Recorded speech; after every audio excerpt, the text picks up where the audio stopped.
年28除咗洗邋遢之外，原來我哋仲可以為身體去舊迎新。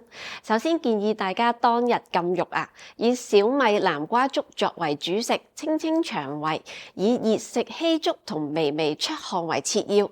期間最緊要着多件衫，如果出咗汗就記得抹乾佢。小米性涼，味甘鹹，入脾胃腎經，有補中益氣、健脾益腎、和胃安神、滋陰除熱同埋解毒嘅功效。南瓜性溫，味甘，入脾胃經，同樣有補中益氣、健脾和胃嘅功效。加上南瓜含有豐富嘅膳食纖維，有促進咗我哋嘅腸胃嘅蠕動，令到大便特別容易暢通。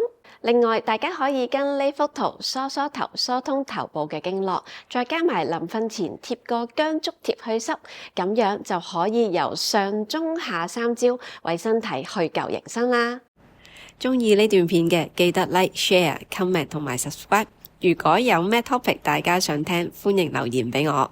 中醫或者身心靈嘅角度都冇問題，最緊要記得撳埋個叮叮鐘，咁樣你就唔會錯過每一段片啦。